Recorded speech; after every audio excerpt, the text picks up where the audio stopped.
은퇴에 성공했다고 믿었던 순간은 대부분 아주 조용하게 찾아옵니다. 퇴직서를 내고 사무실 불을 끄던 날도 아니고 마지막 회식 자리도 아니었습니다. 통장을 열어 숫자를 다시 확인하던 그 밤이었습니다. 이제는 일하지 않아도 된다는 안도감과 계산이 끝났다는 확신이 겹치던 순간이었죠. 그 숫자는 분명 충분해 보였습니다. 그동안 모아온 돈과 퇴직금 그리고 연금을 종이에 적어 내려가며 머릿속에서 여러 번 시뮬레이션을 돌렸습니다. 빠듯하지도 넘치지도 않은 딱 안정적인 그림이 그려졌습니다. 그때는 몰랐습니다. 계산이 끝난 자리에 불안이 들어온다는 사실을 말입니다. 그분은 56세 회사를 나왔습니다. 주변에서는 빠르다 했지만 본인은 준비된 은퇴라고 믿었습니다. 수도권 외곽에 있는 집은 대출 없이 정리했고 퇴직금과 그동안 모아둔 자산을 합치니 꽤 단단한 숫자가 나왔습니다. 아내와 마주 앉아 커피를 마시며 말했습니다. 이제는 버는 인생이 아니라 지키는 인생이라고요. 매달 얼마를 쓰고 얼마를 남기면 되는지도 이미 계산이 끝나 있었습니다. 문제는 그 계산이 실제 삶과 만나기 시작한 순간부터였습니다. 처음 몇 달은 계획대로 흘러갔습니다. 집에서 쉬고 가끔 여행을 다니며 그동안 미뤄둔 일들을 했습니다. 그런데 어느 날부터인가 통장을 열어보는 횟수가 늘어났습니다. 돈이 줄어서가 아니라 줄고 있다는 사실이 선명해졌기 때문입니다. 월급이 들어오던 시절에는 신경 쓰지 않아도 됐던 출금 내역이 하나하나 눈에 밟히기 시작했습니다. 병원비 영수증을 들고 돌아오는 길에 그는 처음으로 계산이 틀렸을지도 모른다는 생각을 했습니다. 이건 계획에 없던 지출이었고 이런 일이 한두 번 더 생기면 균형은 쉽게 무너질 수 있었습니다. 숫자는 여전히 충분해 보였지만 마음은 그렇지 않았습니다. 그는 말합니다. 돈이 줄어드는 속도보다 불안이 커지는 속도가 더 빨랐다고요. 다른 한 분은 60을 넘겨 은퇴했습니다. 평생 성실하게 일했고 주변에서는 성공적인 직장인 은퇴의 표본처럼 이야기하던 분이었습니다. 자녀들도 어느 정도 자리를 잡았고 부부 둘만의 노후를 준비할 수 있는 상황이었습니다. 그는 은퇴 전 마지막으로 가계부를 정리했습니다. 그동안 얼마나 벌었고 얼마나 썼는지 그리고 앞으로 얼마나 쓰면 되는지 차분히 정리했습니다. 계산상으로는 큰 문제가 없었습니다.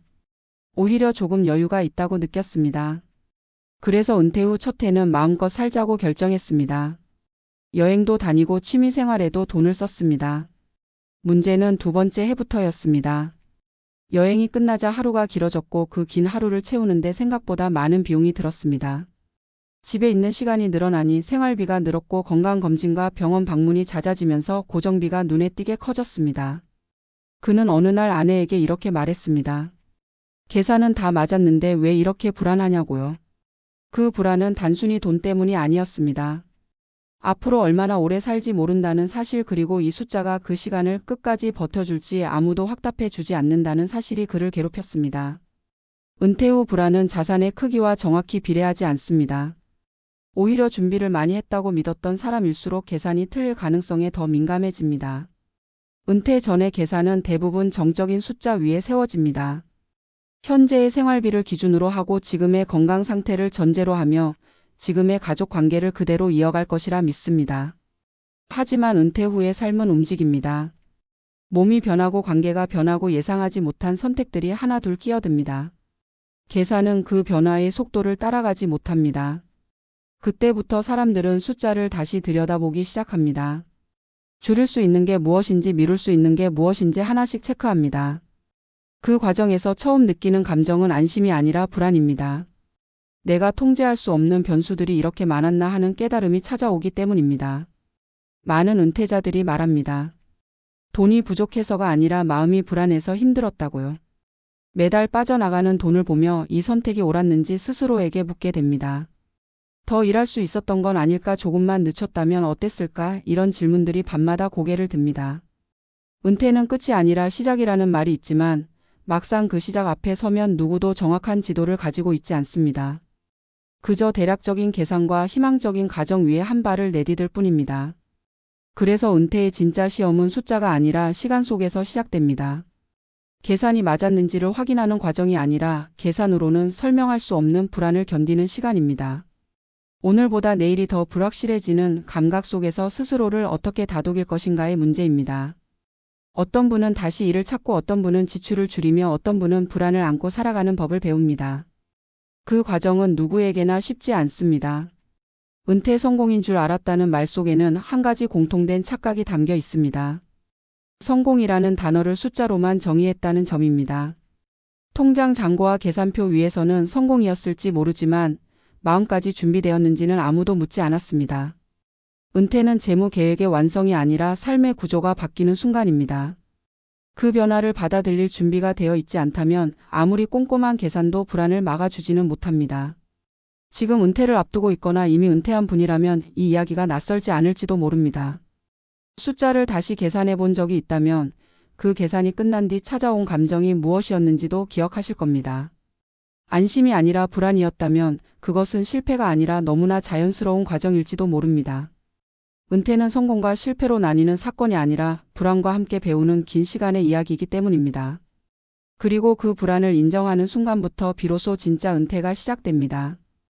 은퇴 이후의 불안은 개인의 성격이나 소심함에서 비롯된 문제가 아닙니다. 그것은 구조적인 변화가 만들어내는 매우 정상적인 반응입니다. 우리는 오랫동안 월급이라는 장치 안에서 살아왔습니다. 매달 정해진 날에 들어오는 돈은 단순한 소득이 아니라 삶의 안전장치였습니다. 그 돈이 크든 작든 간에 예측 가능하다는 사실 자체가 심리를 지탱해 주었습니다. 은퇴와 함께 사라지는 것은 월급뿐만이 아닙니다. 예측 가능성이라는 기반 자체가 무너집니다. 아무리 많은 자산을 쥐고 있어도 그 자산이 언제까지 나를 버텨줄지 정확히 알 수 없는 상태에 놓이게 됩니다. 이때부터 사람은 숫자를 소유한 사람이 아니라 시간을 견뎌야 하는 존재로 바뀝니다. 은퇴 전 재무 설계가 실패하는 가장 큰 이유는 계산이 틀려서가 아니라 가정이 현실과 어긋나기 때문입니다. 대부분의 계획은 지금의 나를 기준으로 세워집니다. 지금의 건강, 지금의 생활비, 지금의 관계 구조를 전제로 합니다. 하지만 은퇴 후의 삶은 끊임없이 변합니다. 병원 방문이 잦아지고 생활 반경이 줄어들거나 반대로 집에 머무는 시간이 늘어나면서 비용 구조가 달라집니다.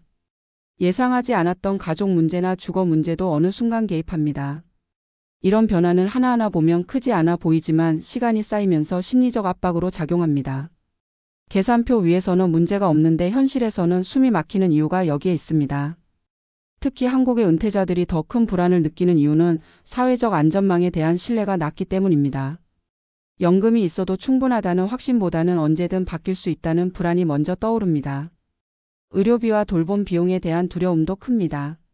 오래 사는 것이 축복이 아니라 부담으로 인식되는 순간 은퇴 자산은 보호막이 아니라 소모품처럼 느껴집니다. 이때 사람들은 스스로를 자주 점검합니다. 지금 이렇게 쓰는 것이 맞는지, 더 아껴야 하는지, 혹시 너무 빨리 인생을 소비하고 있는 건 아닌지 끊임없이 자신에게 묻습니다. 그 질문이 반복될수록 삶의 만족도는 낮아집니다. 은퇴 후 불안을 줄이는 방법은 단순히 더 많은 돈을 준비하는 데 있지 않습니다. 오히려 통제할 수 있는 영역을 늘리는 데 있습니다.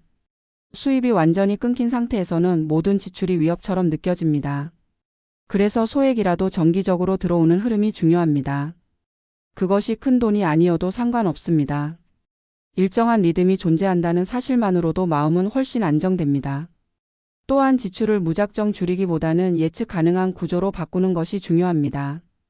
갑작스러운 큰 지출보다 정기적인 작은 비용이 심리적으로 덜 부담됩니다. 은퇴 이후의 재무 전략은 효율보다 안정에 초점을 맞춰야 하는 이유가 여기에 있습니다. 하지만 재정만으로 은퇴 불안을 설명할 수는 없습니다. 많은 은퇴자들이 실제로 힘들어하는 지점은 역할의 상실입니다. 직장에 다닐 때는 돈을 벌지 못하는 날이 있어도 나는 여전히 회사의 일원이라는 정체성이 존재했습니다. 은퇴 후에는 그 정체성이 사라집니다. 하루를 보내고 나서 오늘 무엇을 했는지 스스로에게 설명하기 어려워집니다. 그 공백을 돈으로 채우려 할수록 불안은 커집니다. 소비로 시간을 채우면 잠시 기분은 나아지지만 통장을 확인하는 순간 다시 현실로 돌아옵니다. 그래서 은퇴 후에는 돈을 쓰지 않는 활동보다 의미를 느낄 수 있는 역할이 중요합니다. 작은 일이더라도 내가 필요하다는 감각을 유지하는 것이 불안을 줄이는 데 큰 도움이 됩니다. 은퇴는 준비의 결과가 아니라 적응의 과정입니다. 계산은 시작일 뿐이고 진짜 시험은 그 이후에 시작됩니다.